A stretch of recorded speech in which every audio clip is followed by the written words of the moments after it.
Boa tarde a todos e todas. Agradecer a oportunidade de participar da audiência pública. Cumprimento o deputado estadual Durval Ângelo e nele estendo os cumprimentos a todos os deputados estaduais aqui presentes.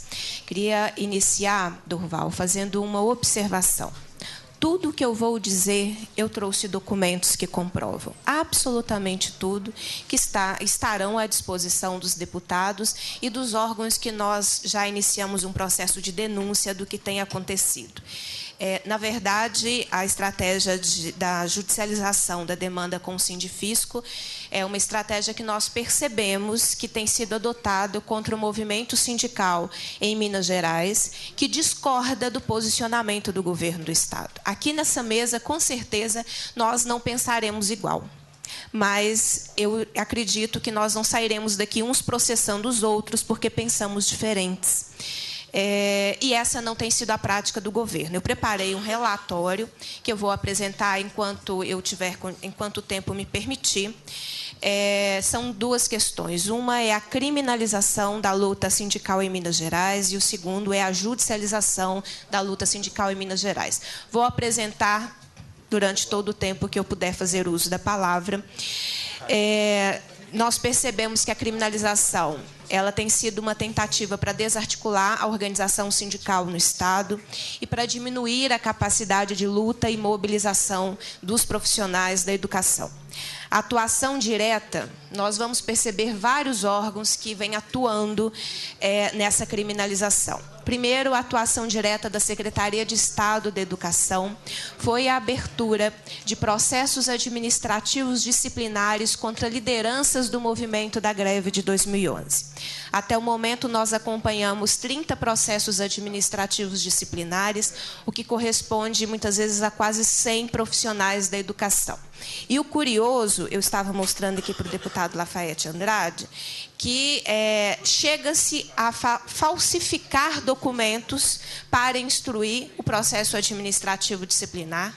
Nós demonstramos a falsificação e, ainda assim, mesmo com a demonstração da falsificação de documentos, as nossas lideranças têm sido punidas em processos administrativos disciplinares. Fato é, eu trouxe aqui 3 processos administrativos para ilustrar. Um processo administrativo, número 138, de 2012, sob o argumento da não reposição da greve. A professora deixou de repor uma aula. Nós estamos falando de uma aula de 50 minutos e ela não repôs essa aula porque ela estava gozando um direito que era o de férias-prêmio.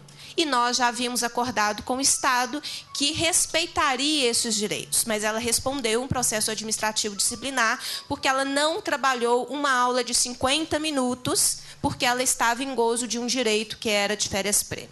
O outro processo administrativo é o 22, o dever de lealdade, onde a professora foi acusada de enviar mensagens eletrônicas do seu e-mail pessoal a alunos da escola, em detrimento, segundo o processo administrativo, a ofensa à imagem e à credibilidade externa das instituições estaduais. Por isso, uma professora foi processada.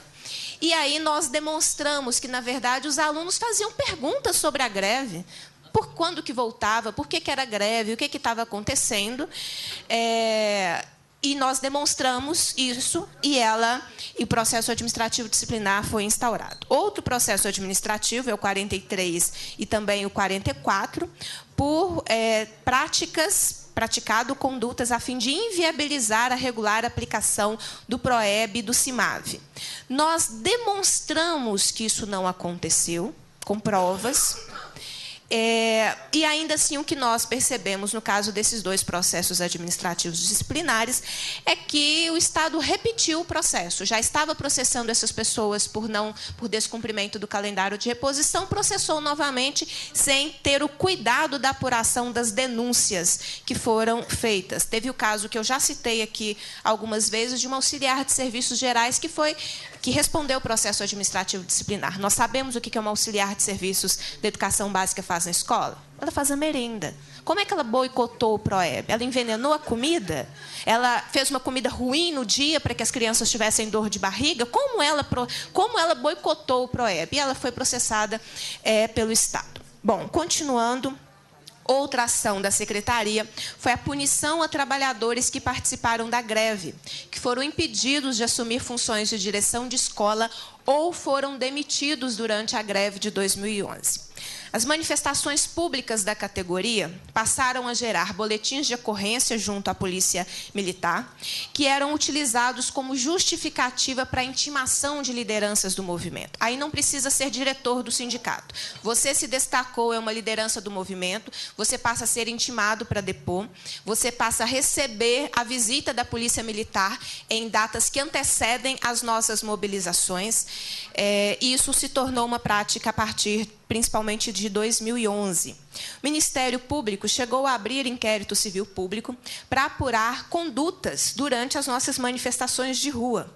E outro inquérito civil público foi a pedido de um deputado estadual do PSDB, que questionou o sindicato por veicular peça publicitária no jornal Folha de São Paulo e Correio Brasiliense, onde nós denunciávamos o descumprimento do acordo. O governo assinar e não cumprir pode. O sindicato denunciar o descumprimento de um acordo para a imprensa com repercussão nacional, na visão desse deputado, não poderia. A Polícia Militar passou a atuar, além das equipes responsáveis pela repressão, como o batalhão de choque, através do serviço de inteligência. Nós sabemos perfeitamente que houve um flagrante dessa equipe. Eu estou com a cópia integral do inquérito policial militar. Vou ler um trecho dele, onde a Polícia Militar diz sim, o sindicato era monitorado, sim. E aí o que nós percebemos era que o monitoramento ele não era só nas dependências da entidade. Estavam aqui, nas nossas assembleias, apaisanas, sem identificação de policial militar, filmando, fotografando, para recorrer aos seus superiores, dizendo o que acontecia. E nós temos relatos, inclusive, eles se comportam como manifestantes, né? Até as nossas bandeiras eles seguram. Vou ler um trecho do inquérito policial militar, que já foi concluído. Na ocasião, quando da chegada do policiamento do BPE para liberar o trânsito, a senhora Beatriz Cerqueira chegou, inclusive, a comentar com o comandante o seguinte: o senhor conseguiu chegar aqui, coronel? Dando a entender que ela estava ironizando o movimento de surpresa realizado por eles. Em outra ocasião, ela mesma também disse, durante as reuniões realizadas na Assembleia Legislativa, que não iria mais postar no site do Sindiúti as estratégias e reuniões da categoria, dizendo as seguintes palavras no microfone, abre aspas, vou dar um recado para o serviço de inteligência. Nós não iremos mais avisar nossas ações. Vamos surpreender vocês. Fecha aspas. Assim, diante dessa nova estratégia da categoria, por sinal, uma das que mais tem mobilizado os sindicalistas e tumultuado a ordem pública com seus movimentos reivindicatórios, foi acertado que o serviço de inteligência também teria que adotar novas estratégias para acompanhar as ações do Sindiúti, para evitar ações de fechamento de vias e manifestações repentinas. Diante da situação, foi então definido que as equipes de inteligência passariam a acompanhar à distância possíveis deslocamentos e aglomerações porventuras ocorridos na sede do sindicato, localizado na Rua Ipiranga, número 80, com a finalidade precípua de antecipar emprego de tropa para fazer a contenção ou acompanhamento das manifestações realizadas por eles. Assim, faz 2 semanas que várias equipes de inteligência das unidades do CPE estão cumprindo uma escala de vigilância, sendo esta uma das técnicas de inteligência previstas na doutrina da atividade, voltada para visualizar as ações do Sindiúti, sendo 4 equipes por dia, justamente para que o revezamento dificulte a identificação das mesmas pessoas e veículos. É o inquérito policial militar, que foi aberto em 2011 e já concluído. Ainda continuando,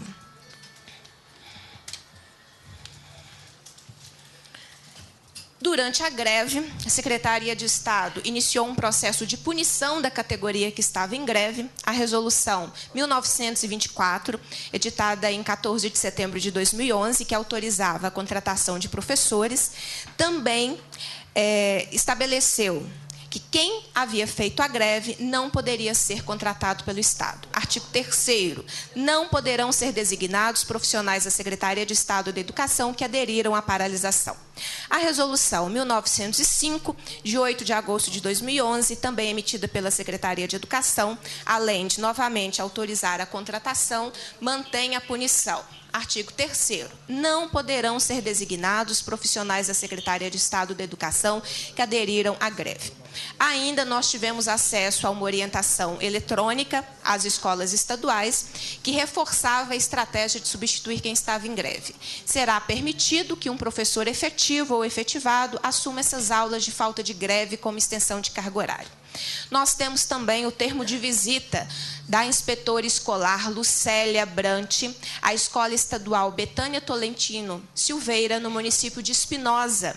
Nesse termo de visita, ela orientamos a escola a proceder ao desconto no pagamento dos servidores que aderiram ao movimento grevista, em conformidade com as instruções enviadas pela Secretaria e pela Superintendência Regional de Janaúba.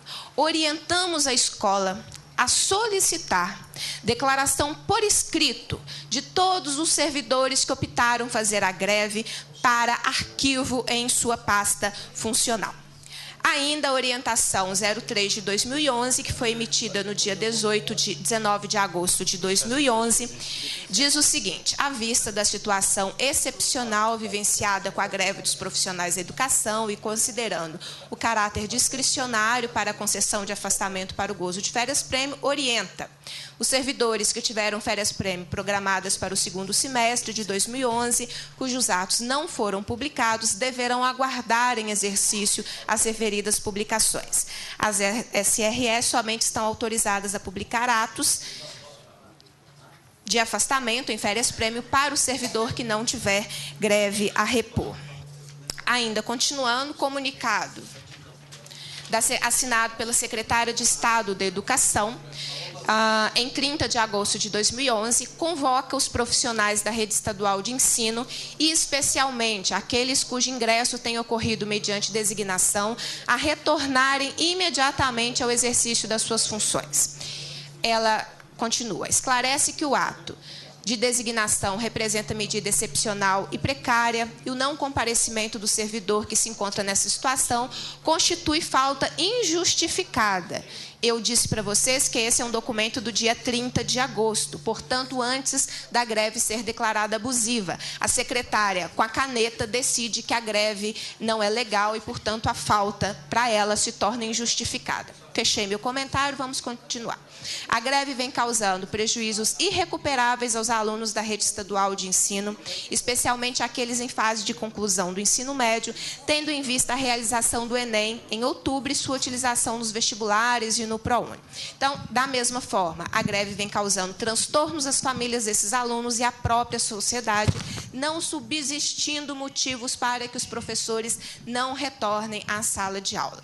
Especialmente em relação aos professores designados, não há dualidade sistemática remuneratória, aí ela fala do subsídio. Então, todas essas provas que nós pudemos acumular ao longo dos últimos 2, 3 anos reforçam a posição de que o Estado de Minas Gerais vem criminalizando as lutas sindicais e, além de judicializá-la. Desde a greve de 2010, a nossa greve, antes de qualquer processo de negociação, ela é levada ao judiciário, que, infelizmente, encontra proteção junto a alguns promotores de justiça. Eu não vou generalizar, mas setores do Ministério Público têm atuado em favorecimento ao governo do Estado. Fato é que, em 2011, não foi o Estado que ajuizou a ação para a declaração da ilegalidade da greve, que não foi declarada ilegal, diga-se de passagem, mas foi o Ministério Público através da Promotoria da Infância e da Juventude. Então, há um aprimoramento das estratégias no sentido de criminalizar, de judicializar as lutas sindicais no Estado, de não estabelecer um processo sério de negociação legislação, eu trouxe o kit com todos os ofícios pedindo reunião, eu trouxe os 2 acordos assinados pelo governo do Estado, onde ele se compromete a pagar o piso salarial profissional nacional, entendido como vencimento básico. Nós estamos com carreira congelada, nós não temos o reajuste do piso salarial de 7,92%. Então, a professora Beatriz concluir, porque nós temos outros oradores inscritos, inclusive o deputado Rogério Correia. Sim, então, concluindo, deputado, tudo o que eu disse está devidamente comprovado, o Sindilde se coloca à disposição.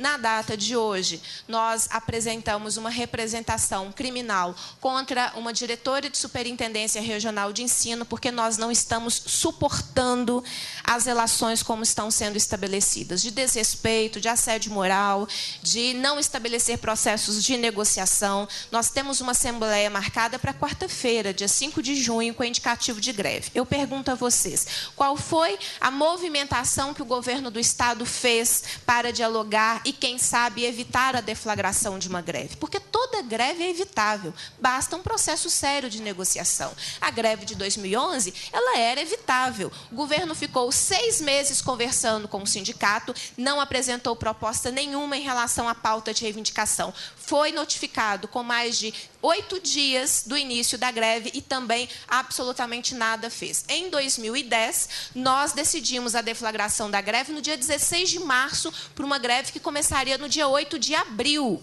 E neste período todo, o governo não fez absolutamente nada. Toda greve é evitável, basta que você tenha processos sérios de negociação. Mas o governo prefere não conversar, prefere tornar os conflitos ou criminalizados ou judicializados, empurrando a nossa categoria a uma situação de profunda desesperança, porque é hoje o sentimento de quem está na escola pública estadual. A nossa esperança é que, ao trazer isso ao conhecimento dos deputados, e eu não vou tratar aqui deputado que é do governo, deputado que é de oposição, porque quando vocês compõem o poder legislativo, vocês têm uma função enquanto poder legislativo, nós estamos pedindo ajuda. Porque essas questões dos processos administrativos disciplinares, Sebastião Costa, eu já tinha dito aqui algumas vezes, eu já tinha trazido a demanda enquanto estava no início, e todo mundo nos ignorou, deixou, até que professoras com 25 anos de serviço estão sendo punidos por algo que elas não fizeram. O que elas fizeram foi participar da greve, foi liderar a greve no seu município, na sua região. Então, a esperança nossa é que, ouvindo tudo isso, e dizendo a vocês que tudo o que eu estou dizendo, eu estou com todos os processos administrativos, com inquérito policial militar, com absolutamente tudo, comprovando o que eu estou dizendo, vocês possam nos ajudar e que essas relações se modifiquem. Vai ser vergonhoso para Minas Gerais quando órgãos internacionais de direitos humanos começarem a ter que apurar demandas da relação do Estado com os seus profissionais. Agora, realmente, para concluir, nós vamos entregar para vocês um manifesto de apoio que nós fizemos para o Sindifisco, porque nós entendemos a necessidade dessa rede de solidariedade. Obrigada, boa tarde. A compreensão da professora Beatriz.